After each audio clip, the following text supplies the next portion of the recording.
तो भैया मैंने बोला वो सारे घर में घूम रहे थे, पूरे घर में घूम रहे थे वो। तो मैंने रामायण बंद कर दी चौपाई और मैं बोली बब्बा मुझे ना डर लग रहा है आप चले जाओ। ऐसे बोला मेरे को डर लग रहा है आप चले जाओ, बस ऐसे मत आया करो, मुझे आपके दर्शन नहीं चाहिए। तो भैया मैं बागेश्वर धाम से जो सिद्ध नारियल होते हैं ना वहां जो पड़ते हैं, मैं वो लेके आई थी और जैसे गुरुदेव बताते हैं तो मैं उनके अनुसार वो मैंने अपनी मम्मी के दोनों दरवाजों पे वो बंधवा दिए थे, 2 नारियल, एक अपने लिए लेके आई थी, एक माँ के घर के लिए। मैंने पहले ही कहा, वे मूर्ख हैं जो ये सोचते हैं ना कि हम इनसे जलते हैं, इनका बुरा कर देते हैं। ये ऐसा नहीं कि तंत्र विद्या नहीं होती है। ये जो खराब चीज गलत इंटेंशन से करते हैं ना कि ये बहुत आगे बढ़ रहा है, इसको बर्बाद करना है, इसके घर में ये नहीं होना चाहिए। आपके अंदर जो डेडिकेशन है ना प्रभु के लिए, जैसा हर बार आप कहते हो ना, मेरे बब्बा, मेरे बब्बा, मैं कब से सुने जा रहा जी हूँ, मेरे बब्बा, ये भाव, मेरे ये बहुत बहुत आपको निकट ले आया है हनुमान जी के। जय श्री राम दोस्तों, कैसे हो आप? हमारी चैनल में आप सभी का स्वागत है। मैं हूं आपका दोस्त जयेश वाघेला, फाउंडर ऑफ धार्मिकस्टोरी.com एंड सीक्रेट मिस्ट्रीज। दोस्तों, आज मैं फिर से एक और इंटरेस्टिंग वीडियो कॉल सेशन लाया हूं। हनुमान जी के भक्त ऑनलाइन है और उत्सुक है अपना अनुभव शेयर करने के लिए। और वीडियो में आगे बढ़ने से पहले आप सभी को बता दूं कि अगर आप भी हनुमान जी से जुड़ा अपना अनुभव मुझसे इंस्टाग्राम वीडियो कॉल पर शेयर करना चाहते हैं तो इंस्टाग्राम की लिंक मैंने डिस्क्रिप्शन में दी है, उस पर क्लिक करें, मुझे फॉलो करें और मैसेज करें। मैं जल्द से जल्द आपसे जुड़ूंगा और वीडियो कॉल सेशन शेड्यूल करूंगा। और अगर आप ईमेल के माध्यम से अपना अनुभव शेयर करना चाहते हैं तो हमारा ईमेल आईडी है dharmikstory@gmail.com। तो चलिए आगे बढ़ते हैं आज के इस वीडियो कॉल सेशन में। नमस्कार बहन, जय श्री राम आपको। जय श्री राम भैया। आपका बहुत बहुत स्वागत है आज के इस वीडियो कॉल सेशन में और धन्यवाद भी जो आप अपना समय निकाल कर इनिशिएटिव ले रहे हैं हमारे प्रिय बालाजी से जुड़ा अपना अनुभव शेयर करने के लिए। Most welcome. सबसे पहला सवाल बहन ये है कि आपका पूरा नाम बताएं, आप कहाँ से बिलोंग करते हैं और आप क्या करते हैं? जी भैया मेरा नाम कल्पना राजपूत है जी, मैं यूपी से रहने वाली हूँ मगर अभी राजस्थान में रहती हूँ मैं। बहुत अच्छा लगा जानकर और हम बहुत उत्सुक हैं आपके अनुभव को जानने के लिए बहन। अगला सवाल जैसे हमारे प्रभु से ही जुड़ा है, ये बताएं कि जीवन में सबसे पहले आप हनुमान जी की शरण में कब गए, कब उनकी पूजा भक्ति शुरू की, कौन से नित्य पाठ वगैरह आप करते हैं, और साथ ही साथ शुरुआत की जर्नी के बाद आप अपने अनुभव को डिटेल में साझा कर सकते हैं जिसमें प्रभु ने कोई असंभव कार्य संभव किया हो या उनकी ऊर्जा महसूस की हो या कोई संकेत मिले हो या कोई ऐसा अनुभव जिससे आपका विश्वास अटूट हुआ हो। तो शुरुआत की जर्नी के साथ आप अपने अनुभव को डिटेल में साझा कर सकते हैं। जी भैया। भैया जो जैसे मैं परिवार से बिलोंग करती हूँ ना तो मेरे घर में ना सदा मतलब भक्ति भाव वाला माहौल रहा था। मेरे जो पिताजी थे वो दुर्गा माँ की मतलब पूजा करते थे। दुर्गा माँ, दुर्गा कवच जिसे बोलते हैं ना वो सिद्ध कर रखा था उन्होंने। ओके। तो मतलब बहुत अच्छा माहौल था। हम 6 बहन भाई थे तो मेरे पिताजी क्या करते थे, मैं सबसे छोटी हूँ अपने घर में, तो जब वो शाम को आरती करते थे तो हम सब बहन भाइयों को लाइन से खड़ा कर लेते थे कि कोई शंख बजाता था, कोई घंटी, कोई ताली। तो हम ऐसे मतलब मेरे पापा जो थे, मेरे पिताजी, वो भक्ति भाव मतलब भजन कीर्तन पूजा पाठ बहुत करते थे। तो मैं अपने पापा के साथ साथ ही रहती थी, कहीं भी वो कीर्तन में सत्संग में जाते थे तो मैं उनके साथ ही रहती थी। तो पिताजी का असर मेरे पे पूरा हुआ और किसी बहन भाई पे नहीं हुआ। मतलब मैं भी ऐसे ही पूजा पाठ करने लगी भक्ति में। मैं शुरू से बस एक ही चीज थी कि मेरे को ना रामचरितमानस अच्छा लगता था सुनना पढ़ना। मैं भी चाहती थी कि मेरा भी एक सपना था कि मैं रामचरितमानस पढ़ सकूं। तो ऐसे भैया हमारे परिवार में बहुत ज्यादा पूजा पाठ होती थी। कोई नहीं, चलो समय गुजरता रहा, मेरी शादी हो गई, मैं ससुराल में आ गई थी अपने में। मेरे ससुराल में मतलब कोई पूजा पाठ जानता ही नहीं था, कोई नहीं जानता था पूजा की अलमारी में। मतलब क्या बोलूं, मतलब कुछ ढंग का नहीं था कुछ भी। तो मेरा मन नहीं लगता था ससुराल में कि मतलब यहाँ कोई पूजा नहीं करता है भगवान की। तो कुछ नहीं था भैया, समय गुजरता गया, शादी हो गई, बच्चे हो गए। फिर एक दिन क्या हुआ, किसी मेरे दूर के रिश्तेदार ने हमारे ऊपर कुछ तंत्र विद्या जो जैसे बोलते हैं ना अपनी भाषा में काला जादू वगैरह, तो मेरे परिवार पे करा दिया, मेरे पे, मेरे दोनों बच्चों पे और मेरे पति पे। जी भैया, हमको मतलब इस चीज का बिल्कुल अंदाजा नहीं था कि मतलब हमारे ऊपर किसी ने कुछ करवा दिया है। पर चीजें ऐसी बिगड़ती गई कि मतलब मरने की स्थिति में हम लोग पहुंच गए थे। मैं भी मरने लगी, मेरे हस्बैंड भी मरने लगे। मतलब बहुत बुरी कंडीशन हो गई थी। बच्चों की तरफ तो कोई सोच ही नहीं रहा था, दोनों को मरना ही मरना दिखाई दे रहा था। तो भैया उसी बीच में फोन चला रही थी तो सबसे पहले मैंने आपका एक वीडियो देखा था। एक बहन थी, पता नहीं रो रही थी वो, मतलब अपना दुख बता रही थी, फिर बालाजी की महिमा भी बता रही थी। तो मैंने आपका वीडियो देखा तो विश्वास हुआ कि हाँ मैं भी बालाजी की पूजा करूं। वैसे मैं रामचरितमानस का पाठ तो करती थी पर बालाजी से थोड़ी दूर थी, बस रामचरितमानस का ही पाठ करती थी। तो फिर मैंने आपकी वीडियो देखी, फिर मैं थोड़ा और देखती गई, वीडियो को देखती गई, तो मेरे को बागेश्वर वाले गुरुदेव का एक वीडियो आया सामने, जो ऐसे ही जादू टोना के ऊपर ही वीडियो था, वो भी किसी ने कुछ करा दिया था, ऐसा ही था वो। तो मैंने वो वीडियो देखा भैया, बस मेरे अंदर एक ही भाव जगा। सबसे पहले ये वर्ड निकला ना कि मैं आपकी बेटी हूँ और आप मेरे पिता हो, अब मेरे घर को आपको ही बचाना है, आप मतलब बचा लो या हम सबको एक साथ मार दो, ये मेरे शब्द थे सबसे पहले जो निकले थे। मैं रो रही थी, वो वीडियो देख के बहुत रोई थी मैं। तो फिर भैया कुछ नहीं, फिर मैं दूसरे ही दिन मैं बागेश्वर धाम निकल गई घर से। मेरे को रास्ता नहीं पता था, बस इतना पता था यहाँ से मेरे को महोबा जाना है, महोबा से छतरपुर जाना है, छतरपुर से बागेश्वर धाम, बस ये तीन तो पता थे कि वैसे ऐसे, और कुछ नहीं पता था कैसे जाना है, कहाँ उतरना है, क्या कुछ नहीं। बच्चों को साथ में लिया, एक दो जोड़ी कपड़े डाले और पैसे लिए, और मैं तो निकल गई शाम को 5 बजे घर से। अकेली ही निकल गई भाई मैं। तो फिर क्या होता है कि मैं निकल गई, तो मतलब जहाँ मैं टोल टैक्स पे खड़ी थी ना, वहाँ जो महोबा जाने वाली जो बस होती है वो सारी निकल गई भैया। उस दिन 3 बस जाती है हमारे यहाँ से, यूपी से, वो सारी निकल चुकी थी। तो मैं वहाँ खड़ी खड़ी, पुलिस वाले भी खड़े थे, तो मैं, मेरी आंखों में आंसू थे, ऐसे बैग पड़ा था मेरे कंधे पे, बच्चे मैंने हाथ में पकड़ रखे थे, बस मेरी आत्मा रो रही थी। बस बोलते हैं ना आत्मा जो रोती है, तो बस मैं ये बोल रही थी बालाजी से कि आज मैं घर नहीं जाऊंगी, आज मुझे है ना सुबह तो बागेश्वर धाम ही पहुंचना है, चाहे कुछ भी हो जाए, चाहे पूरी रात मुझे यही इंतजार करना पड़े, तो मैं यही बैठी रहूंगी, मगर घर नहीं जाऊंगी। मेरा भाई मुझे छोड़ने गया था वहां तक, तो वो बोल रहा था घर चलो, घर चलो, कल चले जाना। तो मैंने बोला नहीं, मेरे को आज ही जाना है भैया। ऐसी बालाजी की कृपा हुई, एक बस आई, बस हमसे थोड़ा सा आगे ही निकल गई थी, मेरा ध्यान नहीं था वहां बस पे, ये बस वहीं जा रही है। मैंने पीछे से आवाज लगाई कि बहन महोबा जाना है क्या? तो मैंने बोला हाँ भैया जाना है। क्या हुआ? कसम से भैया। तो फिर मैं उसमें बैठ गई, पहुंच गई, पूरी रात चली थी मैं, सुबह 8 बजे जाके मैं वहाँ छतरपुर पहुंच गई थी। छतरपुर से बैठना होता है हमें बागेश्वर धाम वाली बस के लिए। अब पता नहीं वहाँ मतलब जाती है वो बस है, वो रास्ते में पड़ता है, तो मेरे को कुछ जानकारी नहीं थी भैया, मैं उस बस में बैठ गई। अब मैं वहाँ ये सोचूं कि मेरे को पता नहीं है कि बागेश्वर धाम वाला रास्ता कौन सा है, मेरे को कहाँ उतरना है। मेरे साथ में कोई था नहीं, इधर उधर मैंने पूछा, जो मेरे आसपास लोग बैठे थे, खड़े थे बस में, भैया बागेश्वर धाम वाला मेरे को रास्ता बता दो, कहाँ उतरना है। तो मेरे से लोग ऐसे बोल रहे थे, भैया हम तो पहली बार ही सुन रही हैं बागेश्वर धाम में, आप कहाँ से आई हो? तो मैंने बोला भैया आपके बागेश्वर धाम के तो पूरी दुनिया में ही चर्चे हो रहे हैं, आप लोगों को नहीं पता, इतने पास में रहते हो आप लोग। तो मैं तो यूपी से आई हूँ। तो बोल रहे थे हमें नहीं पता भैया, मैंने 5-6 लोगों से पूछा, किसी ने मुझे नहीं बताएगा कहाँ उतरना है। मैं बस रो ही रही थी, मैं तो जब से घर से निकली थी तो रो ही रही थी, मेरी आंखों में आंसू थे, भूखी थी मैं, पूरी रात निकल गई थी मेरी, बच्चे भी भूखे थे, गर्मी का टाइम था भैया। फिर क्या होता है कि पीछे से उस बस में से एक बाबा निकल के आते हैं, सिंदूरी वाला तिलक लगा के आते हैं, जो हम जैसे सिंदूर का हनुमान पर चोला चढ़ता है ना सिंदूरी, ऐसा लंबा तिलक लगा के आते हैं, और ऐसी व्हाइट कलर की दाढ़ी होती है उनकी बड़ी बड़ी। आके वो जिस सीट पे मैं बैठी थी ना, ऐसे हाथों को ऊपर पकड़ के वो वहीं मेरे पास ही खड़े हो जाते हैं, और मेरे को बोलते हैं बेटा कहाँ जाना है तेरे को?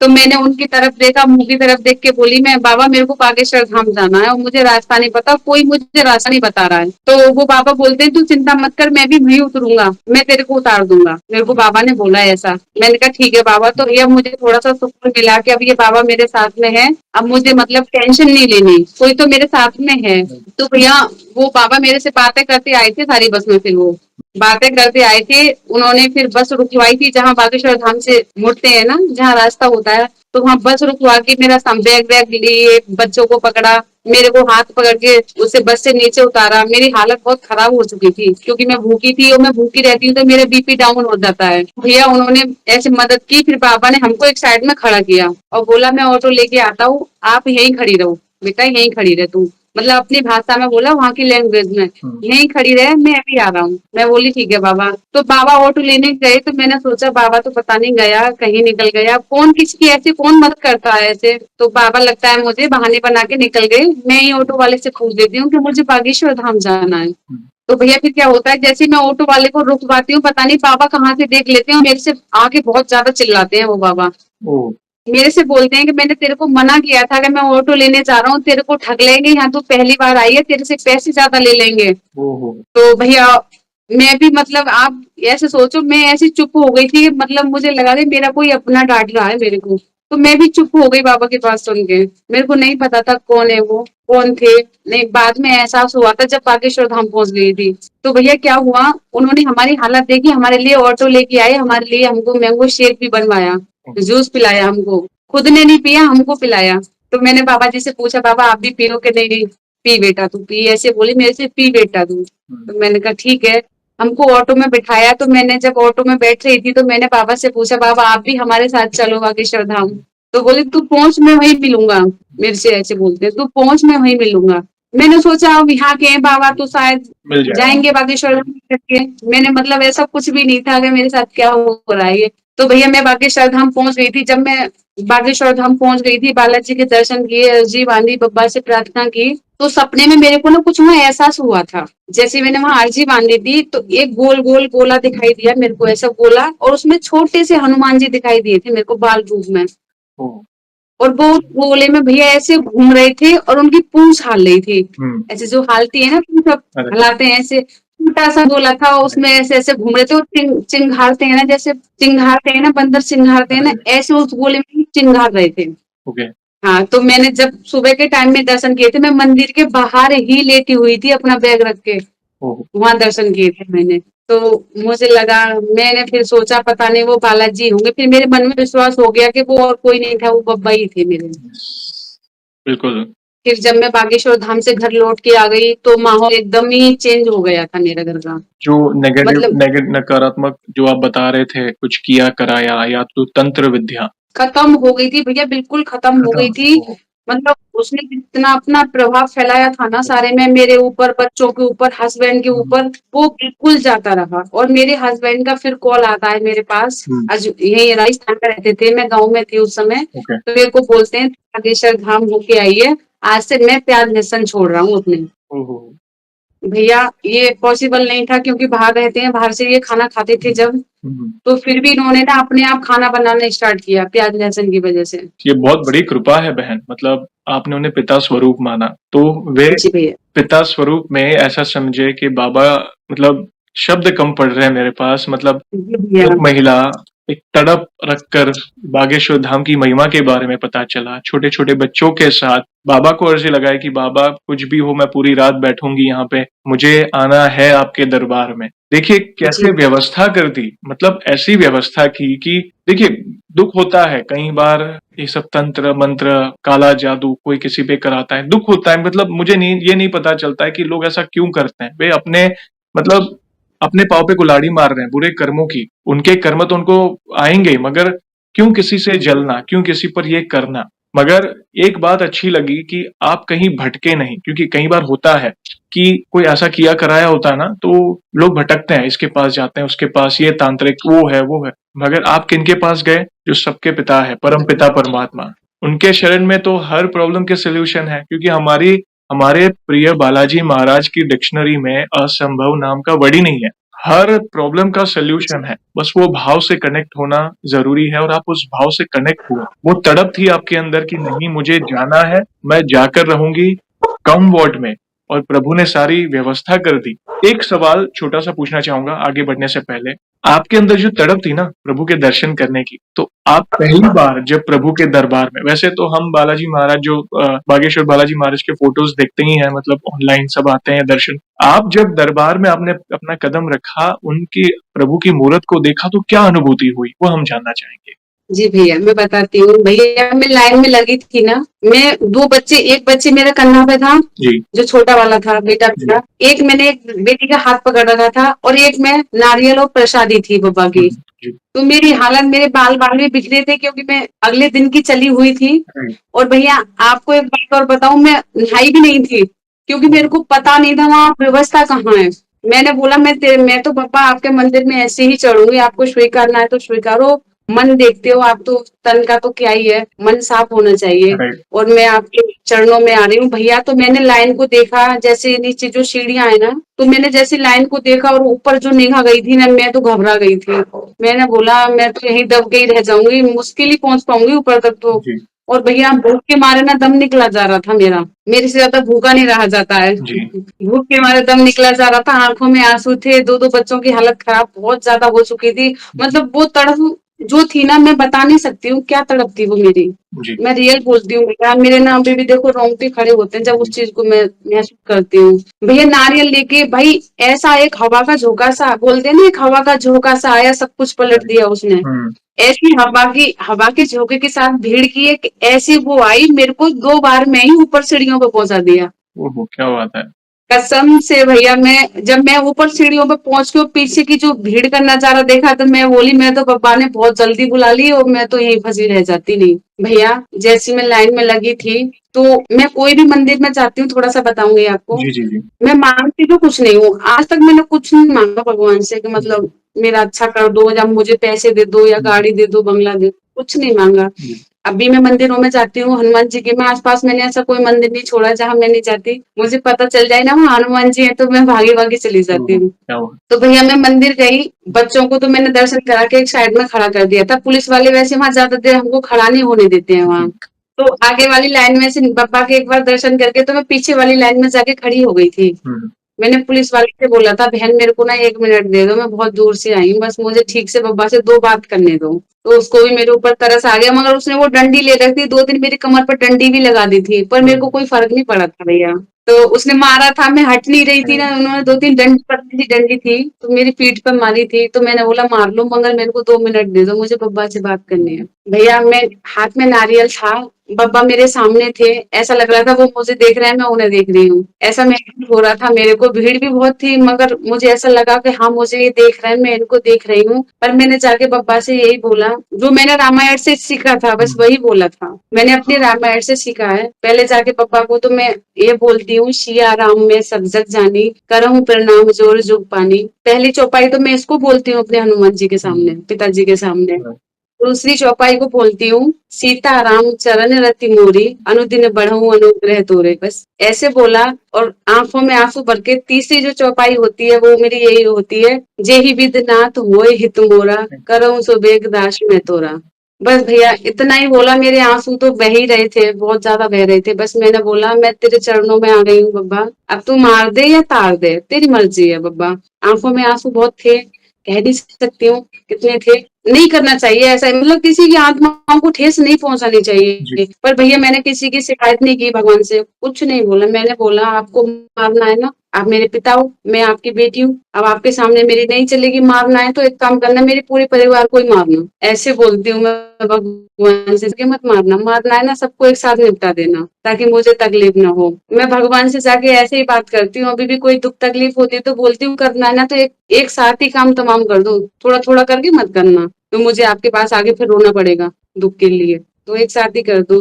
भैया मेरी बालाजी ने, मेरी भगवान ने मेरी बहुत सुनी। मैं भूख से इतनी तड़प रही थी, और कृपा देखो, आज तक बागेश्वर धाम में 4 बार चली गई भैया। 4 बार, क्या बात। भैया 4 बार चली गई, आज तक पहली बार जो भंडारा मेरे को खाने को मिला ना, आज तक कभी नहीं मिला। दोबारा कभी नहीं मिला। मैं इतनी भूख से व्याकुल थी कि मैं तड़प रही थी, मेरे को नहीं पता कहाँ भोजन है या कहाँ है क्या है। भैया आप ऐसी कृपा हुई, उसी रास्ते से निकली जहाँ मतलब अन्नपूर्णा भंडारा चलता है जी। वहां। तुरंत जाके बैठी, आसन भी मिल गया भैया, थाली भी तुरंत मिल गई, तुरंत खाना भी मिल गया। ये देखो आप कृपा। ये बागेश्वर धाम में ना भंडारे के लिए सहज ही नंबर नहीं आता वहां। क्योंकि वहां पे भक्तजन लाखों की संख्या में आते हैं, लाखों की। बहुत और बहुत बालाजी महाराज ने, जैसा आपने उन्हें पिता स्वरूप माना है, तो एक पिता कितना ख्याल रखते हैं अपनी संतान का, उस तरह आपका ख्याल रखा। मतलब थोड़ी सी भी आपको, कहते हैं ना, वो इनकन्वीनियंस यानी कोई तकलीफ नहीं पड़ी। मतलब जो तड़प थी, पहली बात तो वो तड़प, ये यही तो है। यही तो मैं कहना चाहता हूँ हर एक भक्त को। लोग 4 दिन की भक्ति में मतलब भक्ति करना ही छोड़ देते हैं। आप यूपी से सही। एमपी आए, और वो जर्नी जो थी उसमें मतलब मैं अपने आप को फील कर रहा था कि मैं खुद बागेश्वर धाम पहुंच गया। मतलब वो इमेजिन कर रहा था कि क्या सीन होगा, किस तरह बस में आए, किस तरह वो बाबा जी, प्रभु, मैं तो यही समझ रहा हूँ, प्रभु आपको मार्ग बताने आए थे, आपका ख्याल रखने आए थे कि तू चिंता ना कर, मैं हूँ, सही समय, मतलब सही सारी व्यवस्था तेरे लिए कर दूंगा। रिक्शा में बिठाया, मार्गदर्शन दिया आपको। उनको पता था कि आप भूखे थे, वो व्यवस्था कर दी। प्लस आपको वो सिक्योरिटी, अभी क्या करें, कोई प्रॉब्लम नहीं, देखिए उनकी ड्यूटी होती, मगर फिर भी वो तड़प। आपने जो 3 चौपाइयां बोली, मतलब एक अद्भुत ऑरा आज मैं आपकी तरफ से फील कर रहा हूँ। मतलब ये कई लोगों के लिए आई ओपनिंग है, वो तड़प है ना आपके अंदर प्रभु को पाने की। मतलब जैसे आपने एक बात और कही कि जहाँ कहीं भी हनुमान जी का मतलब मैं छोड़ती नहीं हूँ, मैं दर्शन करने जाती ही हूँ। तो वो तड़प है आपके अंदर जी प्रभु को पाने की। तो प्रभु भला क्यों अपने भक्त को दुखी देख सकते हैं? तो यही तो है, आप जगत के पिता के ही चरणों में जा रहे हैं, तो वे भला मारेंगे क्यों? वे तारेंगे ही। वे तो बहुत दयालु हैं, माता पिता कितना दुलार करते हैं। तकलीफ होती है जीवन में, ये कहीं ना कहीं हमारे पिछले प्रारब्ध का कोई परिणाम हमें भोगना होता है, मगर निकालने वाले वे ही हैं। जैसे हमारे माता पिता, जैसे बच्चा कहीं गिर के आता है, और मगर दुलार तो माता पिता कितना प्यार से करते हैं, तो वैसे ही हमारे बालाजी महाराज हैं, करुणा निधान, करुणा के सागर। और भी कोई अनुभव प्लीज शेयर करें, हम बहुत उत्सुक हैं बहन। जी भैया, जब भैया मैं बागेश्वर धाम से आई थी तो मैं वहां से तस्वीर लेके आई थी बागेश्वर बालक जी की। जी। तो रास्ते में आते समय उनका कंच मतलब चटक गया था, टूट गया था ओके। तस्वीर का। तो मैं दूसरे दिन मार्केट गई थी भैया, जी। आ गई थी मतलब बागेश्वर धाम से। तो मैं मार्केट, मैंने सोचा ये कंच नया डलवा के लेके आती हूँ, कहीं बेकार ना हो जाए तस्वीर। फिर मैं इतनी दूर से लेके आई हूँ अपने बालाजी को। तो भैया मैं मार्केट जा रही थी तो ये सब सामान मतलब तस्वीरों को अच्छा करा के तो मैं वापस आ रही थी घर के लिए। तो सड़क के सहारे होता है ना, कुछ नीचे जमीन पे दुकानें लगा लेते हैं जी लोग। जी। तो भैया एक आंटी जी ने वहां पे दुकान लगा रखी थी, तो वहां दो हनुमान जी की मूर्तियां थी। मैं तो सीधे चली जा रही थी, मैंने ध्यान नहीं दिया, इधर उधर नहीं देखा, मैं रास्ते में सीधे जा रही थी। तो एक आंटी ने दुकान जो लगाई थी उसपे दो, एक तो सिंदूर वाले हनुमान जी थे, वो थोड़े बड़े थे, और एक ये जो मेरे पापा आए एक ये थे। तो भैया जैसे मेरे को ना एक एक पल के लिए मैं सीधा मतलब जा रही थी, तो एक पल के लिए ऐसा लगा कि साइड से मुझे कोई खींच रहा है अपनी साइड में, कि इधर देख इधर देख इधर देख, ऐसा लगा कि इधर देख। तो मैंने तुरंत पलट के जैसे ही देखा ना भैया, तो बब्बा पे मेरी, बोलते हैं ना आंखों से आंखें मिल गई, मेरी आंखें डायरेक्ट मेरे बब्बा पे चली गई। तो मैंने कुछ नहीं सोचा, जाके ऐसे बोला कि ये कितने के हैं। अब वहां तो मोल भाव करना ही पड़ता है, वो जी कोई ऐसे तो नहीं देंगे। जी। हाँ, तो मैंने बोला ये बब्बा, मेरे मुंह से बब्बा ही निकलता है उनके लिए, बब्बा या पिताजी मतलब। भैया एक अभी थोड़ी सी एक बात और बताऊं आपको, आश्चर्यचकित होंगे सुन के। मेरे घर में मेरे हस्बैंड पिताजी बोलते हैं उनको, मैं भी पिताजी बोलती हूँ, मेरे बच्चे उनको नाना जी बोलते हैं, ओह, नाना जी सीताराम। क्या बात है। कभी कोई हनुमान जी नहीं बोलता है घर में। और भैया अगर हमारे घर में समोसे भी आते हैं ना, कचौरियां भी आती है, तो हमारे जितने मेंबर हैं, हम 6 लोग हैं घर में, तो हमारे घर में 6 चीज नहीं आती है, 7 चीजें आती है, एक हमारे पिताजी के लिए। अगर एक टॉफी भी आएगी ना तो वो 7 ही आएंगी, सबसे पहले ये बोलते हैं ये पिताजी के लिए है। यस। तो भैया क्या हुआ, तो मेरे को ऐसा लगा किसी ने खींचा, तो मैंने उनसे पूछा कि ये कितने के हैं। तो उन्होंने पता नहीं कितने के बताए थे, 250 या 300 के ऐसे कुछ के बताए थे। तो मैंने बोला ठीक है इनको पैक कर दो, ऐसे बोला इनको पैक कर दो। उसने पैक कर दिया। और भैया देखो मैं पूरा मार्केट घूम के आ रही थी, मात्र मेरे पास 200 रुपए बचे थे, मेरे पर्स में पैसे भी नहीं थे। तो भैया कोई बात नहीं, मैंने पैक करा लिया। फिर एक मन में मतलब एक भाव आता है कि हनुमान जी तो चौकी पे बैठते हैं बब्बा तो, पर मेरे घर तो कोई चौकी नहीं है, मैंने सुना है हनुमान जी की चौकी लगती है, ऐसे मतलब मन में ही बात कर रही थी अपने में। तो मैंने वो आंटी से पूछा चौकी है क्या, कि हाँ है। तो मैंने बोला एक चौकी भी रख दो, एक चौकी रखवा ली भैया। फिर मैंने बोला कि हनुमान जी के तो बाल भी होने चाहिए, ऐसे थोड़ी ना मेरे पिताजी रहेंगे।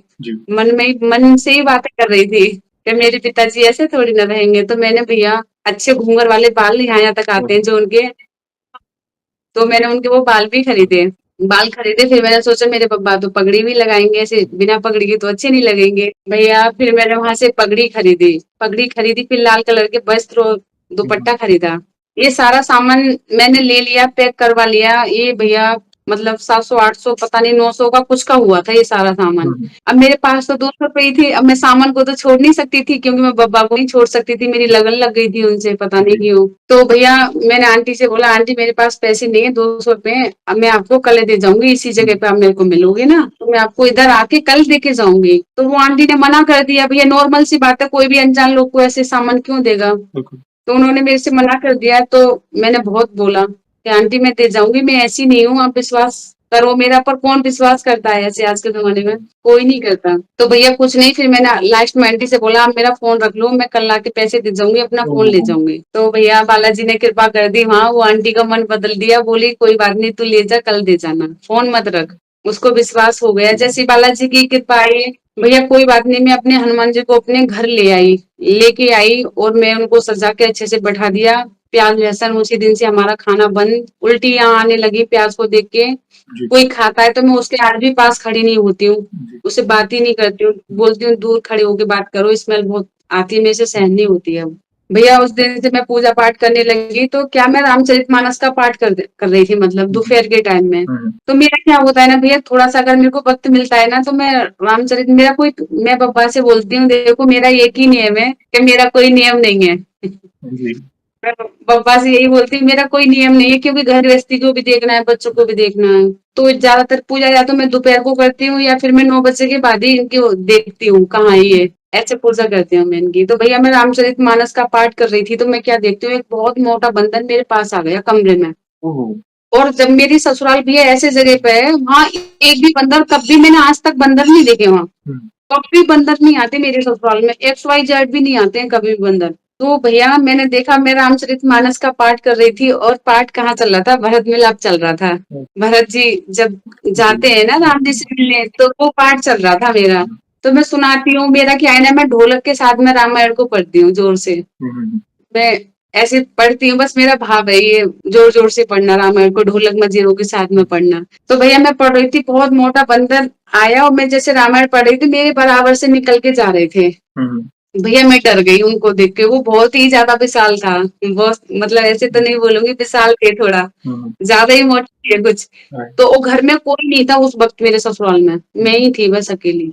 तो भैया मैंने बोला, वो सारे घर में घूम रहे थे, पूरे घर में घूम रहे थे वो। तो मैंने रामायण बंद कर दी चौपाई, और मैं बोली, बब्बा मुझे ना डर लग रहा है, आप चले जाओ। ऐसे बोला, मेरे को डर लग रहा है, आप चले जाओ, बस ऐसे मत आया करो, मुझे आपके दर्शन नहीं चाहिए। मैंने उनसे पता क्या बोला, भैया पता नहीं मेरे ऐसे भाव क्यों आते हैं उल्टे उल्टे, मुझे नहीं पता। मैंने बोला, मैं आपसे ये जिद नहीं करती कि आप मुझे दर्शन दो, मुझे आपके दर्शन नहीं चाहिए, बस मुझे तो बस ऐसी कृपा कर दो कि मैं तड़पूं श्री राम जी की भक्ति में, वो तड़प दे दो मीरा जैसी, मैं रोऊं, बस ऐसे बोला। और उन्होंने भैया ऐसे देखा मेरी तरफ, मुंह उठा के मेरी तरफ देख के, और वो सीधा निकल गए फिर जहां से आए थे। तो भैया ये अनुभव हुआ मेरी जिंदगी में, वे आते हैं। बालाजी की ऐसी कृपा रही। वे आते हैं बहन, और आपको तो रामचरितमानस प्रिय है, जो हनुमान जी को प्रिय है वो आपको प्रिय है। राम नाम का गुणगान करना आपको प्रिय है। हनुमान जी भी आठों पहर दिन और रात 24 घंटे बस राम नाम लिए जा रहे हैं, तो रामचरित्र का गुणगान आप कर रहे हैं, तो हनुमान जी भला क्यों नहीं आएंगे। और सबसे अच्छी चीज आपके अनुभव में बहुत इनोसेंस है आपकी भक्ति में। आप गृहस्थ हैं, गृहस्थ होकर भी भले, जैसे आपने कहा ना, मेरा एक नियम है कि मेरा कोई नियम नहीं, मगर आपके अंदर जो डेडिकेशन है ना प्रभु के लिए, जैसा हर बार आप कहते हो ना, मेरे बब्बा, मेरे बब्बा, मैं कब से सुने जा जी रहा हूँ, मेरे बब्बा, अपने, मेरे, ये भाव, दे दे। ये बहुत बहुत आपको निकट ले आया है हनुमान जी के। मतलब प्रभु भी देख रहे नहीं, मेरा भक्त कितना सोचता है मेरे बारे में, मुझे रामचरित्र का गुणगान सुना रहा है, राम नाम सुना रहा है, प्लस हर हर कदम पर चलते फिरते उठते बैठते मुझे याद कर रहा है। जैसे मार्केट में भी एक, जैसे कैसे ना, ये कई बार होता है, जैसे लड्डू गोपाल हम लाते हैं ना घर में, तो ये कई बार होता है, लड्डू गोपाल पुकारते हैं, और हमारी, तो वैसे ही हनुमान जी ने भी आपको पुकारा, नहीं ये स्वरूप, ये इस स्वरूप से मुझे आना है आपके घर में। तो कैसे मन जी परिवर्तन हो गया उन आंटी का, जो मतलब जो पहले नहीं दे रहे थे, आपके पास पैसे कम थे, मगर देखिए, अगर आपके भाव पवित्र हैं तो सारी व्यवस्था प्रभु कर देंगे। हर एक व्यवस्था होगी, वे सामने से आएंगे। मैं खुद जाना चाहूंगा इन भक्त के घर में, और वे आए, वानर स्वरूप में आए आपके घर में रामचरित्र सुनने के लिए। तो और क्या चाहिए बहन, बहुत कुछ सीखने मिला है। मतलब एक सरल भक्ति, एक गृहस्थ भक्त के माध्यम से, आप गृहस्थ हो, कई लोग एक्सक्यूज देते हैं, अरे मेरे पास टाइम नहीं है, ऐसा नहीं। देखो, आप अपनी जिम्मेदारियों को भी निभा रहे हो, बच्चे हैं, पति है, घर के काम होते हैं, मगर फिर भी आप समय निकाल के, जितना भी समय मिल रहा है, ऐसा नहीं है कि आप 2-2 घंटा 3-3 घंटा पूजा, जितना भी समय मिल रहा है ना, उसमें प्रभु से एक चित्त होकर भक्ति कर रहे हो, मैं और मेरे प्रभु, फिर आपको कुछ याद नहीं आता। यही तो हमें सीखना है आज इस कलयुग में। हम समझ सकते हैं हमारे पास बहुत जिम्मेदारियां हैं, नौकरी, बिजनेस, घर का काम, मगर इतना कुछ होने के बाद भी जो चीज हमारा कायाकल्प कर सकती है ना, वो आप कर रहे हो, प्रभु के नाम का गुणगान। तो ये थैंक यू वेरी मच, बहुत बड़ा लाइफ लेसन है हमारे लिए भी, हम बहुत कुछ, और स्पेशली कई गृहस्थ महिला भक्त को आपके अनुभव को जानकर इंस्पिरेशन मिलेगी, वे भी समय निकाल कर प्रभु के शरण में जाएंगी, प्रभु का नाम लेंगे। और भी कोई अनुभव हो तो प्लीज शेयर करें बहन, बहुत उत्सुक है हम। जी भैया, जब मैं बागेश्वर धाम से जुड़ गई थी, तो मेरे पिताजी नहीं है, जो संसारी पिता है वो नहीं है। वैसे तो मैं अब जब मेरे पिताजी खत्म हुए तो बहुत दुख हुआ था कि पिता नहीं है, पर अब मतलब एक ऐसा विश्वास हो गया कि वो कहीं नहीं है, वो मेरे बालाजी में ही समाये हुए हैं। तो मैं जब मेरी मम्मी बात करती है तो मैं बोलती हूँ संसारी पिता तो नहीं है, वो जगत पिता तो है ना। जगत पिता है, उन पे भरोसा रखो, बालाजी एक दिन सब कुछ ठीक कर देंगे, मेरे पापा सब कुछ ठीक करेंगे, वो सबकी सुनते हैं तो आपकी क्यों नहीं सुनेंगे। हम भी तो उनकी संतान है ना, जी। उन्होंने हमें इस दुनिया में भेजा है, तो इतने भी बुरे नहीं है, अच्छे हैं बुरे हैं जैसे भी हैं इन्हीं के हैं हम, राइट। सुनेंगे। भैया एक बार की बात है, क्या हुआ, मैं बागेश्वर धाम से तो जुड़ चुकी थी। मेरे 3 भाई हैं, तो जो मेरा मतलब सबसे बड़ा भाई है ना, वो थोड़ा ड्रिंक वगैरह बहुत ज्यादा करता है, ओह, बहुत ज्यादा करता है वो। तो भैया जब मैं दूसरी बार बागेश्वर धाम गई थी तो मैं उसकी अर्जी बांध के आई थी कि बालाजी बब्बा इसको सुधार दो। तो वहां तो मैंने अर्जी बांधी थी, वहां उस शराबी को शराबी बोलूंगी क्योंकि वो अच्छा नहीं है, उसका सब कुछ गड़बड़ है मतलब उसका। जी। तो भैया उसको सपना दिया बालाजी ने, या तो तू सुधर जा, तेरे को एक मौका देता हूँ, हुँ, नहीं अब के तेरे को छोड़ूंगा नहीं। ओह, तो वो उठते ही मेरी माँ से बोलता है मेरा नाम लेके कि वो कल्पना कहाँ गई है। ओह! तो मेरी मम्मी बोलती है वो तो बागेश्वर धाम है, कि उसने ना मेरे को कुछ करवा दिया है, मेरी मम्मी को बोलता है, क्योंकि उसकी नेगेटिव सोच बहुत ज्यादा है। तो बोलता है कुछ करवा दिया है। तो मेरी मम्मी बोलती है तू तो पापी है ही, वो बागेश्वर धाम गई है, क्या करवाएगी, वो तेरी अर्जी बांधने गई है कि तू सुधर जाए। तो बोलता है कि हाँ रात मेरे सपने में हनुमान जी आए थे और मेरे को ऐसे ऐसे बोल रहे थे। तो भैया फिर क्या हुआ, मैं वहां से आ गई थी, समय चलता रहा। एक दिवाली का टाइम था, उसने बहुत ज्यादा ही ड्रिंक कर ली, और ये 2 मेरे छोटे छोटे भाई हैं, मतलब जॉब करते हैं ये, तो ये त्योहारों पर घर आए हुए थे। हुँ, हुँ, मैं तो इधर ही थी, राजस्थान में ही थी मैं मायके नहीं गई थी उस समय। तो क्या झगड़ा हो गया घर में, झगड़ा इतना बढ़ गया कि मेरे दोनों छोटे छोटे भाइयों ने उसकी पिटाई कर दी, हुँ, मेरे बड़े भाई की। और पिटाई करी तो ऐसी कर दी कि गुस्सा गुस्सी में एक डंडा उसके यहाँ सर पे लग गया। अब वो शराब ज्यादा पीता है, उसमें जान तो है नहीं, अंदर से खोखला हो रखा है इंसान। जब हुँ, सुबह उठते ही चाय पानी की जगह पे कोई दारू पिएगा तो क्या होगा उसका। वही होगा। तो भैया वो ये सोच लो, उसका सारा तो ब्लड निकल गया शरीर से, पूरे घर में ब्लड ब्लड हो गया। हुँ, और भैया बस उसकी सांसें बंद हो गई। चेक किया, ऐसे ऐसे हुँ, ऐसे चेक किया, घर वालों ने, सभी बड़े बड़े लोगों ने चेक किया, उसकी सांसें बंद हो गई भैया। और हुँ, उसको ऐसे हाथ पकड़ के खींच के, जैसे मुर्दे को अपन डालते हैं ना नीचे, हाँ, हाँ, उसको एक साइड में ऐसे लेटा दिया था। वो मतलब रोने लगे थे सारे लोग घर परिवार के। ओह! तो उसी समय मेरी मम्मी का फोन आता है कि ऐसे ऐसे हो गया, तू अपने पापा से बोल कोई चमत्कार करे। मेरी मम्मी बोलती, तो मैं बोलती हूँ आप भी प्रार्थना करो, पापा तो सबकी सुनते हैं, मैं भी करती हूँ। जी, तो मैं भी बहुत ज्यादा घबरा गई थी, तो बस मैं रोने लगी, पापा फोन काटा मम्मी का। तो मैं पापा के पास आई और मैं आके उनको सारी कहानी बताने लगी और रोने लगी जोर जोर से, पापा अब तो आप ही बचा सकते हो। मैंने बोला मैं तो वहां नहीं हूँ, मैं भी कुछ कर नहीं सकती हूँ, क्योंकि आप तो पवन पुत्र हो, जहाँ हुँ, पवन है वहां आप हुँ, हो, आप तो वहां मौजूद हो, तो आप क्यों ये सब देख रहे हो। तो भैया मतलब FIR भी कर दी थी किसी ने, मतलब मैं नाम तो नहीं लूंगी, जी, जी, किसी हाँ, ने FIR कर दी मेरे भाइयों के नाम पे, कि मतलब मार दिया और हल्ला मचा दिया, भाइयों ने मार दिया भाई को, मार दिया, ऐसे हल्ला मचा दिया था, पूरा गांव सा इकट्ठा हो गया था वहां। भैया मेरी माँ तो प्रार्थना करे बालाजी की, मेरी माँ भी बहुत सच्चे मन से भक्ति करती है, हुँ, निस्वार्थ भक्ति करती है वो भी। और इधर मेरी प्रार्थना चल रही थी मेरे पापा से, तो क्यों नहीं सुनेंगे, वो सुनेंगे ना जब। भैया कहते हैं ना, एक को पकड़ लो, एक ही साधे सब सद है, सब साधे सब जाए, ऐसे बोलते हैं ना, एक ही साधे सब सद है। तो हमारे तो यही है जो भी है, हुँ, मारे या तारे, हमारे तो यही है। तो भैया मैंने बोला पापा आज तो तुम्हें चमत्कार करना ही पड़ेगा, कुछ कर दो, नहीं बच्चों की जिंदगी खराब हो जाएगी, इनकी छोटे छोटे बच्चे हैं, ये मासूम है। भैया बालाजी की ऐसी कृपा हुई, ऐसी कृपा हुई मेरी। भैया वो मरा लेटा था, ये सोच लो हमारे लिए तो वो मर ही चुका था। भैया उसमें ऐसी सांस आई, वो अपने आप ही उठ के खड़ा हो गया। ओह! जो 15 मिनट से ऐसे ही लेटा था, जी, एकदम मृतक अवस्था में था, और वो ऐसी सांस आई उसमें, वो अपने आप उठ के खड़ा हो गया। जी, और वो क्या, वहां चला गया, पुलिस स्टेशन चला गया, थाने चला गया वो। और थाने में जाके क्या बोलता है कि मेरा एक्सीडेंट हो गया था। ओह! इतनी कृपा भैया, मैं क्या ही वर्णन करूं अपने पिताजी की महिमा का, मैं नहीं कर सकती, मतलब शब्द ही नहीं है हमारे पास में। हुँ, ये तो भाई कोई शब्द नहीं है जो हम उनकी महिमा का वर्णन करें। मेरी माँ का फोन आता है, फिर मेरे बोलती है तेरे बब्बा ने कृपा कर दी, तेरे भाई को जिंदा कर दिया, आज लाज बचा ली, नहीं आज मेरे घर में तो पता नहीं क्या ही होता, एक मर जाता, 2 जेल में होते। और भैया ऐसी स्थिति हो गई थी कि घर मतलब ऐसा लग रहा था इसमें कोई रहता ही नहीं है, मतलब पता नहीं इतने बुरे बुरे संकट आए भैया, इतने बुरे बुरे संकट आए मेरी माँ के घर पे ना भैया। लोग काला जादू कराते हैं हमारे घर पे। ओहो। जब से मेरे पिताजी थे दुर्गा कब्ज सिद्ध था उन पे, तो वो माँ रक्षा करती थी। हम्म। जब से पिताजी खत्म हुए ना, लोगों ने चालू कर दिया फिर करना भैया। आप विश्वास मानना, सपना वपना कुछ नहीं, चलो सपने की बात तो हम इतना सच नहीं मानेंगे। आंखों से देखा हुआ रात के 12-12 बजे ना मैं अपनी माँ के घर पे पंसुरियों की आवाज सुनती हूँ, जो पंसुरियां होती है ना, गेट बजाने जी की, जी जी गेटों में ताला लगाने की, जी। वो आवाजें आती हैं, चिंघाड़ने की आवाजें आती हैं, इतनी गंदी गंदी स्मेल आती थी घर में से, कैसे कोई सड़ गया है घर में। तो वो सब नेगेटिव ही था, राइट। सब सब कुछ। तो भैया मैं बागेश्वर धाम से जो सिद्ध नारियल होते हैं ना, वहां जो बैठते हैं, मैं वो लेके आई थी। और जैसे गुरुदेव बताते हैं तो मैं उनके अनुसार वो मैंने अपनी मम्मी के दोनों दरवाजों पे वो बंधवा दिए थे, 2 नारियल, एक अपने लिए लेके आई थी, एक माँ के घर के लिए। तो भैया मेरा विश्वास ये है कि अब मुझे नारियल बांधने की जरूरत नहीं है, मेरे घर में तो प्रभु बैठे हैं। राइट। तो मैंने वो मम्मी के घर पे दोनों नारियल बंधवा दिए। बट जो भैया करते थे ना, जो तंत्र विद्या करते थे, अब वो बाहर उनकी विद्या काम नहीं कर रही थी। दरवाजे पर जो लोग करके जाते थे ना, उल्टा सीधा जो भी करते हो भैया, वो दरवाजे पर काम नहीं करता था कुछ भी उनका। और फिर उन लोगों ने क्या किया कि घर में अंदर आके करना स्टार्ट किया। फिर घर में मतलब अंदर घुस के, मेरी मम्मी अकेली रहती है, ये पिताजी है नहीं, दोनों भाई बाहर रहते हैं। जी। और वो बड़ा वाला बेकार है, तो वो इधर उधर घूमता रहता है। तो भैया मेरी मम्मी से बोलते हैं लोग कि मैं तो जो करने आई हूँ करके ही जाऊंगी, अंदर करके जाऊंगी। ओहो। सीधा मुंह पर तो बताया। मेरी मम्मी जी, ऊपर लाओ जो चक्कर जो भी बोलते हैं, हाँ। राइट। विद्या आप कुछ भी बोल सकते हो।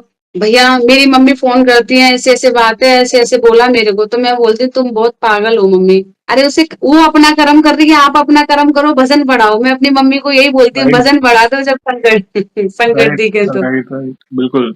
मैं बोलती हूँ जब तक उसके घर से नहीं आ रही तो आपके बेटों को कोई मारने वाला नहीं है। राइट। तो भैया बस हम भजन बढ़ा देते हैं जब भी हमें लगता है ना कि हाँ थोड़ा सा आभास हो जाता है पहले से राइट। हमको कि कोई संकट आने वाला है, तो हम क्या करते हैं, भजन बढ़ा देते हैं। और अभी तो अभी सब कुछ ठीक है वहाँ मम्मी के घर में। यस सर, कोई प्रॉब्लम आएगी ही नहीं, क्योंकि अभी जो केस है ना प्रभु के पास गया है। कहता है ना वो हाई कोर्ट में केस गया है, तो अभी प्रभु हमारे परम पिता परमात्मा, आप अर्जी लगा के आए हो, उनके नाम का नारियल बांधा हुआ है, सिद्ध किया हुआ।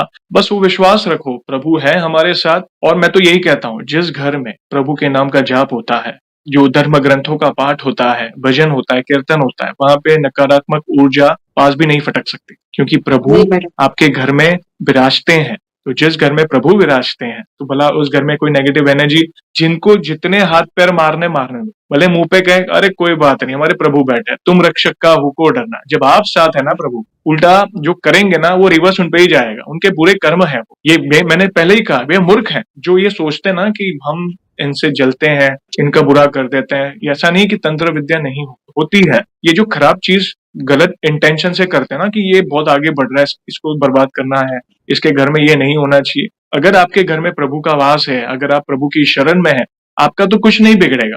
इनफैक्ट उन्हीं के कर्म, सब कुछ वो प्रभु आईना बता देंगे कि देखो ये तुम्हारे कर्म है, भुगतो अभी। सब कुछ देखना, इन लोगों का अंत बहुत बुरा होता है, इन लोगों का अंत बहुत बुरा होता है। बस यही प्रार्थना है, प्रभु उनको सद्बुद्धि दे, राम जी उनका भला करें, ताकि उनको वो सद्बुद्धि आए कि ये गलत है, इससे हमारा ही गलत होता है। सामने तो प्रभु विराजते हैं। तो यस, बहुत बड़ा लाइफ लेसन दिया। तो जिन भी, मैं तो यही कहूंगा, जिन भी भक्तों को ऐसा लगता है कि ऐसा कुछ है आपके घर में, नेगेटिव एनर्जी कहे, नकारात्मक ऊर्जा, या आपको लगे, शंका हो किसी पे कि नहीं कोई है आसपास, सोसाइटी में हो या कोई रिश्तेदार में हो, जो कहीं ना कहीं कुछ बुरा, कुछ उनकी मंशा बुरी है, मतलब वो कुछ बुरा करना चाहता है, बस सच्चे दिल से प्रभु की शरण में रहें। प्रभु आपको तो सब पता है, कौन सच्चा है कौन झूठा है। हम आपकी शरण में हैं, आप हमारे पिता हैं, बस हमारी रक्षा करिएगा। देखना, देखना प्रभु जरा भी आँच नहीं आने देंगे आप पर, ये उनकी कृपा है। और आप पर तो विशेष कृपा है बहन, मैं तो यही कहूंगा। थैंक यू वेरी मच अपने प्यारे प्यारे अनुभव हमसे शेयर करने के लिए, इमोशनल अनुभव शेयर किए, गूज बम्स वाले शेयर किए, मतलब कहीं ना कहीं बहुत कुछ सीखने भी मिला आपके अनुभव से बहन। यहाँ पे एक सवाल पूछना चाहूंगा आगे बढ़ने से पहले। देखिए आज हम आपका अनुभव सुन रहे हैं, वैसे आपने हमारे चैनल में बाकी भक्तों के अनुभव भी सुने होंगे, जिससे आपको इंस्पिरेशन जी मिली। तो आपको क्या ऐसी इंस्पिरेशन मिली, क्या प्रेरणा मिली, आप अपने शब्दों में बता सकते हैं? जी भैया, देखिए सबका मानना अलग अलग होता है। सबका भक्ति करने का तरीका भी अलग अलग होता है। जी। मगर जब मैं आपकी वीडियो देखती हूँ तो मैं सोचती हूँ मैं आपकी वीडियो बस एक ही चीज के लिए देखती हूँ, आज आपकी वीडियो में जो लोग जुड़े हैं तो मैं ये देखूं कि मतलब मेरे से कोई गलती तो नहीं हो रही है, तो मैं मतलब बाबा की भक्ति को आगे बढ़ाना चाहूँ। इन लोगों ने मतलब बाबा को कैसे पाया था, जी। तो मेरी भक्ति कहीं कम तो नहीं रह रही, थोड़ा मैं भी और प्रयास करूं, और ज्यादा प्रयास करूं। तो मैं यही सीखती हूँ लोगों से कि कहीं इन लोगों ने जो गलती की थी, कहीं होता है ना बहुत से लोग होता है। गलती कर जाते हैं, करेक्ट। तो कहीं हम ये गलती तो नहीं कर रहे हैं। और जिसको बाबा मिले है, कृपा मिली है, तो मैं सोचती हूँ जो उन्होंने किया तो वो भक्ति में भी थोड़ा और बढ़ूं, तो मेरे को भी और कृपा मिली बाबा की, थैंक यू वेरी ये मच। सीखती हूँ मैं थैंक यू, आपसे। Thank you. ऐसे ही सपोर्ट करते रहें। कहीं न कहीं हर एक भक्त के अनुभव से हमारे सवालों के जवाब मिलते हैं। ये हुआ है। कई भक्त मुझे कमेंट में लिखते हैं, जयेश भैया आज सुबह से पता नहीं कुछ कन्फ्यूजन था और आज आपकी वीडियो आ गई और उन भक्त ने वही चीज़ बोली। वो जो दुविधा में मैं था हाँ, या थी, वही प्रॉब्लम का सॉल्यूशन उन्हें बताया। तो एक बार मेरे साथ हुआ था भैया, ओके। मैं बताती हूँ। आपकी वीडियो में खाना बना रही थी, इधर ही किचन में ही में थी, तो आपकी वीडियो चल रही थी। जी। तो एक भैया बोल रहे थे शायद बैंक बैंक वालों ने उनके साथ में कुछ फ्रॉड किया था। जी। वो वीडियो चल रही थी, वो मैं देख रही थी, तो मैं देखते देखते वो बोल रहे थे कि मेरे ऊपर बहुत कृपा है, हनुमान जी बहुत करते हैं। तो मैं बस उस वीडियो को देख के मैं आंसू बहुत जल्दी आ जाते हैं मुझे, लगे ना पापा ने उस पर कृपा कर दी मेरे पे कम है, तो मैं रोने लग जाती हूँ। तो जो मेरे घर में मेरे पिताजी विराजमान है, तो मैं गई थी, तो मैं जाके रोने लगी। अच्छा सबकी सुनते हो ना, मैं लेडीज हूँ ना, इसीलिए मेरे पे कृपा नहीं करते हो, मुझे पता चल गया भेदभाव कर रहे हो। मैंने कहा मैं ऐसे ओह! बोलती हूँ, मतलब भेदभाव कर रहे हो, मतलब वो जेंट्स है तो उसकी सुन ली, और मैं लेडीज हूँ ना इसीलिए दूर रहते हो ना, कोई बात नहीं, ठीक है कर लो। भैया मैं इतना बोल के आपकी मतलब जो वीडियो चल रही थी ना वहां तक पहुंची, इतने में वो पता है भैया क्या बोलते हैं, हुँ, हनुमान जी किसी पे भेदभाव नहीं करते हैं, यस। सब पे कृपा बराबर रखते हैं। तो भैया मैं ये सुन के फिर मैं दोबारा पापा के पास गई, हाँ ठीक है पता चल गया मुझे कृपा है। ये तो मीठी नोक-झोंक है एक भक्त और प्रभु के बीच में। एक मीठी नोक-झोंक होती है ना कि नहीं प्रभु बाप आपने बेटी का करना है, होता है ना। ऐसा क्यों कर रहे हो? लाइक हम देखिए एक मीठी ये तो हमारा हक बनता है। जैसे एक छोटा बच्चा होता है अपनी माँ के साथ कितनी मतलब नोक-झोंक करता है मीठी। बस वो तो एक भाव है, आप जुड़े हो प्रभु से और आपके भी अनुभव से कई लोगों के सवालों के जवाब मिलने वाले हैं। मैं तो मुझे पता है क्योंकि काफ़ी कन्फ्यूजन्स आपके अनुभव से क्लियर होने वाले हैं, ये उम्मीद है मुझे क्योंकि आप गृहस्थ हो और जो-जो चैलेंज का सामना करना पड़ा, नेगेटिव एनर्जी हो या प्रभु के मंदिर जाने की तड़प हो या प्रभु को घर विराजित करने में जो भी स्टेप्स आपने लिए, बहुत कुछ सीखने मिलेगा आपके अनुभव से। Thank you very much. बहुत प्यारे-प्यारे अनुभव आपने शेयर किए और कराने वाले देखिए मैं तो एक ही करता हूँ, बैठे हैं, सारी लीला उनकी है, बिल्कुल व्यवस्था उनकी है। हम नियमित हैं, मैं नियमित हूँ, आप नियमित हैं। कहीं न कहीं एक-दूसरे के अनुभव देखकर किसी का भला हो रहा है। बस हमारा एक ही कर्तव्य है एज़ अ सनातनी, एज़ अ भक्त कि हमें प्रभु के नाम का प्रचार करना है, राम नाम का प्रचार करना है या जिन भी देवी-देवता को आप भजते हो, उनके नाम का प्रचार करो मगर करो ताकि कहीं न कहीं किसी का जीवन बदले। और यहाँ पे एक आखिरी सवाल पूछना चाहूँगा बहन, देखिए वैसे तो हमारे पास इतना सामर्थ्य नहीं है, मगर फिर भी वन लाइन में हमारे प्रिय बालाजी महाराज का बखान करना है, तो किस तरह करना चाहेंगे आप? जी भैया, देखिए हमारी तो कोई औकात है नहीं जो मैं उनकी महिमा का वर्णन कर सकूं, पर जितनी सामर्थ्य उन्होंने दे रखी है ना मुझे, जो बोलने लायक आज मेरे को बनाया है, वो मेरे बाबा की कृपा है। मैं तो कुछ नहीं थी भैया, कुछ भी नहीं थी मैं तो। मैं थोड़ा छोटा सा जी, बताऊंगी, जी, या जी, थोड़ा बिल्कुल, छोटा सा बिल्कुल, बताती हूँ। बिल्कुल। भैया जो लोग आज ये सोचते हैं ना कि हम पढ़े लिखे नहीं है, हमको इंग्लिश नहीं आती, कि हम रामायण कैसे पढ़े, हमको संस्कृत नहीं आती है हुँ, और हमको हिंदी नहीं आती, तो भैया मैं आपको छोटा सा 2 मिनट के उसमें बिल्कुल, बताऊंगी। बताएँ, बताएँ। जी भैया, मैं ये सोचिए मैं 8 पास हूँ बस, मैं 8वीं तक पढ़ी हूँ। और भैया मैं 8वीं तक कैसे पढ़ी थी कि मैं जब 8वीं कक्षा में थी ना, तो ये सोच लो पैसे दे के ही पास कराया था मेरे को तो। ओह! बस मतलब ऐसे ही अरे! पास करा लिया था, कागज़ बनवा लिए थे। मेरे को ना तो शुद्ध हिंदी लिखनी लिखनी ही नहीं आती थी, ना पढ़नी आती थी भैया। ओह! और ये इंग्लिश और ये मैथ तो बहुत दूर की चीज़ है, मेरे को कुछ नहीं आता था, हिंदी नहीं आती थी तो क्या आएगा मेरे को। जी, भैया बस मेरी एक ही लगन थी कि मैं बस रामचरितमानस सीख जाऊँ। मुझे ऐसा लगता था पता नहीं कि इसको सीख गई ना तो मुझे सब मिल जाएगा, मुझे एक बार रामचरितमानस पढ़ना सीखना है बस। जी, तो भैया कुछ नहीं, बस मैं प्रैक्टिस करती थी, जहाँ रामायण होती थी वहाँ लोगों के पीछे जाके बैठती थी, निगाह रखती थी ये लोग कैसे पढ़ रहे हैं। ऐसे पीछे बैठती थी, माइक हुँ, से गाने की कभी हिम्मत नहीं जुटाई थी छोटे में, अब तो हुँ, बालाजी की कृपा है खैर। और वो चौपाई यहाँ बालाजी की ना मेरे ऊपर तो एकदम सिद्ध होती है, बल बुद्ध विद्या देव मोहि हरऊँ बिल्कुल, कलेश बिल्कुल। विकार। उन्होंने मेरे को बल तो बहुत ही दिया है, बहुत जीवन में बहुत मतलब इतने कष्ट आए कि सबका सामना किया, और विद्या तो उन्होंने मुझे इतनी दे दी कि भैया मैं आपको बता ही नहीं सकती हूँ। भैया मेरे को देखो रामायण भी पढ़नी आ गई, अब इंग्लिश भी पता नहीं कब सीख गई मैं पढ़नी, मेरे को नहीं पता कि मैं इंग्लिश भी कब पढ़ना सीख गई, कब लिखना सीख गई। ओहो, और भैया हिंदी तो छोड़ो, रामायण तो पढ़ना आ ही गई थी अच्छे से। और भैया रामायण के साथ साथ ना हिंदी के साथ साथ मेरे को संस्कृत भी पता नहीं कब आ गई।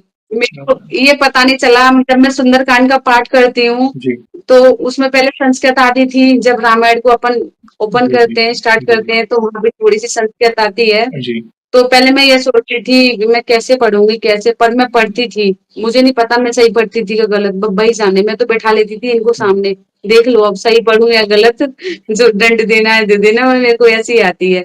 भैया मुझे नहीं पता कब इतने अच्छे से आने लगी कि आज ना लोग, बालाजी की कृपा है, आज लोग मेरे से ना सुंदरकांड कराते हैं सारे अड़ोस पड़ोस में सब।